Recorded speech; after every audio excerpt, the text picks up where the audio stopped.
Assalamualaikum warahmatullahi wabarakatuh. Kami dari kelompok 9 yang beranggotakan 1 Yakut Elok Romlah Faikoh dengan NIM 19030166060. Yang kedua Nurul Hidayatul Isnaini dengan NIM 19030166063. Yang ketiga Asti Nur Laila dengan NIM 190301661. Yang keempat Muhammad Ali Imron dengan NIM 19030166174. Kami akan menyampaikan materi kaidah kuliah ke-8 sampai ke-12. Baik teman-teman dan Bapak Ridwan yang saya hormati, saya akan menyampaikan kaidah yang ke-8, yaitu yang berbunyi maka na'aksara fi'lan kana aksara fadlan, yang artinya sesuatu yang banyak dikerjakan lebih banyak keutamaannya. Sumber pengambilan kaidah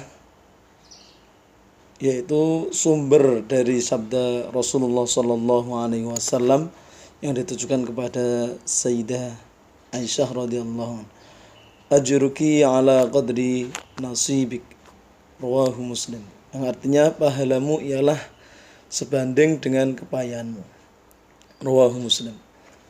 Contoh dari kaidah yang ke-8 ini berdasarkan kaidah yang pertama, yaitu memisahkan tiap-tiap rakaat yang menjalankan sholat witir atau lebih baik dari menyambung beberapa rakaat dalam sekali salam. Sebab memisahkan yang demikian itu berarti menambah niat, takbir, dan jumlah salam. Contoh yang kedua yaitu sholat sunnah dengan duduk adalah pahalanya separuh sholat dengan berdiri, dan sholat dengan tiduran adalah berpahala separuh sholat dengan duduk. Contoh yang ketiga yaitu menjalankan sendiri-sendiri dua macam ibadah adalah lebih baik daripada menjalankan secara merangkap. Misal menjalankan ibadah haji ifrad, menjalankan ihram haji, kemudian terus haji. Melakukan ihram umroh dulu baru kemudian melakukan umroh, dan masing-masing dikerjakan secara sendiri-sendiri adalah lebih baik daripada menjalankan haji kiram. Semuanya dikerjakan secara bersama-sama atau serentak. Ketentuan-ketentuan yang berlaku menurut umumnya, yang pertama yaitu misal menunjukkan kepada ketentuan yang lain. Kalau ada dalil yang menunjukkan kelainan, maka kaidah berlaku. Misal yang pertama yaitu sholat duha itu minimal 8 rakaat dan maksimal 12 rakaat. Biarpun lebih sedikit daripada 12 rakaat, maka yang lebih utama hanya dijalankan 8 rakaat. Yang kedua, sholat witir 3 rakaat itu adalah lebih baik daripada 5,7 atau 9 rakaat. Sebab hadis yang menerangkan jumlah salat witir itu 5,7 atau 9 rakaat ialah dhaif. Yang ketiga, membaca surat Al-Quran yang pendek-pendek dalam sembahyang atau salat itu adalah lebih baik daripada membaca surat Al-Quran, membaca surat dan ayat Al-Quran panjang-panjang. Mengingat Nabi banyak sering membaca surat Al-Quran yang pendek-pendek. Yang keempat yaitu sholat jamaah sekali saja adalah lebih baik daripada sholat munfarid atau sendiri. Itu pahalanya 27 kali atau derajat. Sebab yang demikian itu sudah dijelaskan oleh Nabi Muhammad SAW, sholatul jama'ati tafdalu sholatal fadhi bisab'in wa ishrina darajah. Sholat berjamaah mengungguli sholat sendiri dengan 27 derajat. Yang kelima yaitu bersedekah daging kurban setelah orang yang berkurban mengambil berkah dengan menikmati dagingnya barang sedikit. Lebih baik daripada bersedekah seluruh dagingnya. Mengingat sabda Rasulullah SAW, kulu waddakhiru watasaddaqu, yang artinya makanlah, simpanlah, dan kemudian sedekahkanlah. Riwayat hadis riwayat An-Nasai. Demikian. Nama saya Yakutilo Rumlah Faikoh dengan NIM 19030160660. Di sini saya akan menjelaskan tentang kaidah kuliah ke-9, yaitu al-fardu min fadlu minan nafli. Artinya fardu itu lebih baik daripada nafal atau sunnah. Kaidah ini berperangkat dari sabda Rasulullah SAW, "Wa ma taqarraba ilayya 'abdi bi syai' ahabbu ilayya mimma aftaratuhu 'alaihi wa la yazalu 'abdi yataqarrabu ilayya bin nawafili hatta uhibbah." Rawahul Bukhari. Artinya, tidaklah seorang hambaku bertakarub kepadaku lebih aku sukai daripada apa yang telah kuwajibkan, dan selalu hambaku bertakarub kepadaku dengan sunat-sunat sampai aku mencintainya. Hadis riwayat Bukhari. Hal yang logis ketika bahwa tugas kewajiban itu lebih utama daripada tugas sukarela, sehingga orang yang dapat menyelesaikan tugas wajibnya dengan sukses akan lebih mulia daripada orang yang hanya dapat mengerjakan tugas tambahan saja. Di tempat lain, Rasulullah SAW menjelaskan bahwa fardu itu adalah lebih utama 27 derajat daripada sunnah. Di dalam kaidah ke-9 ini, yaitu al-fardu afdalu minan nafli, fardu itu lebih baik daripada nafal atau sunnah, menjelaskan bahwa fardu itu kegiatan fardu atau kewajiban lebih baik daripada yang bersifat sunnah. Namun dalam beberapa hal syarak memberikan pengecualian. Misalnya, yang pertama, memulai dahulu memberikan salam kepada setiap orang yang bertemu itu adalah sunnah, sedangkan jawaban dari orang yang mendengarnya adalah wajib. Namun demikian, dalam hal ini, yang memulai memberikan salam itulah yang lebih utama daripada yang menjawabnya. Di sini mengingat sabda Rasulullah SAW, wa khairuhuma alladhi bada'a sahibahu bisalam, rawahul Abu Dawud, yang artinya yang terbaik dari keduanya ialah yang mulai memberikan salam kepada temannya, rawahu Abu Dawud. Yang kedua, melakukan wudhu sebelum masuk waktu sembahyang merupakan lebih baik daripada setelah masuk waktu sembahyang, yaitu waktu wajib wudhu, sebab mengandung kemaslahatan dan membuat ketentraman hati.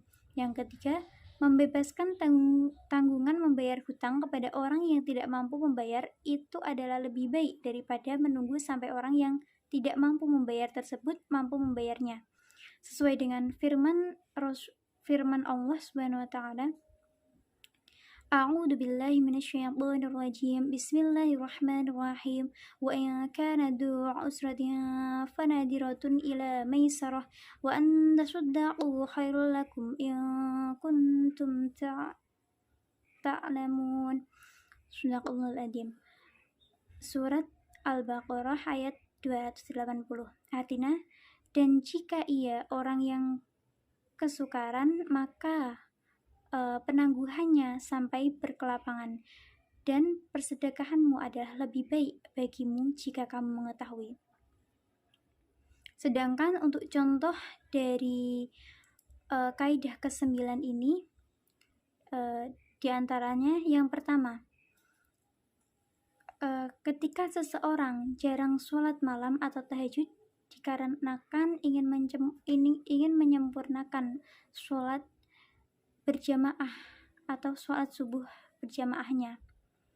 Menurut kaidah ini, yaitu fardu itu lebih baik daripada sunnah, maka dalam kaidah ini lebih baik mengutamakan sholat subuh.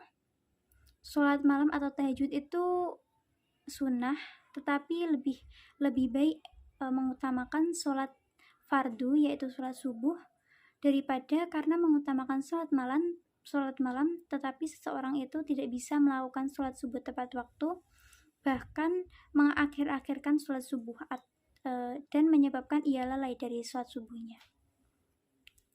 Contoh yang kedua, seseorang semangat membaca Al-Quran di bulan Ramadan, namun akhirnya sholat duhurnya terlantar atau di akhir waktu, hanya karena mengejar hataman Al-Quran.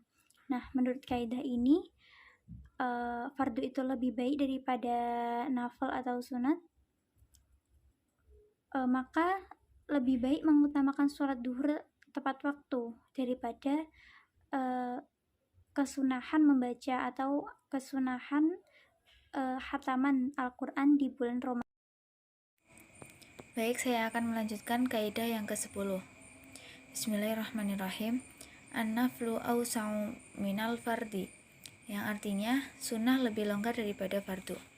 Maksudnya adalah melaksanakan suatu perbuatan yang disyariatkan sunnah dalam pelaksanaannya lebih luas daripada melaksanakan suatu perbuatan yang disyariatkan pada perbuatan yang wajib atau fardu.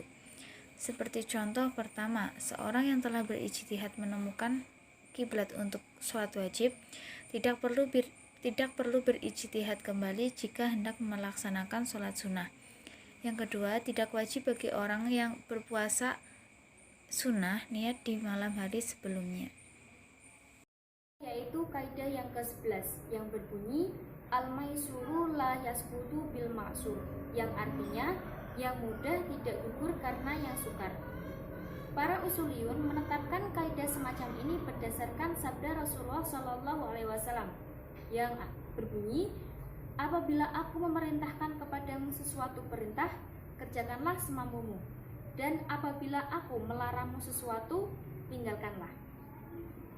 Kemudian contoh-contohnya, yang pertama yaitu seorang yang hanya sanggup menutup sebagian auratnya tidak gugur wajib sholatnya. Ia harus mengerjakan sholat dengan kemampuan yang ada.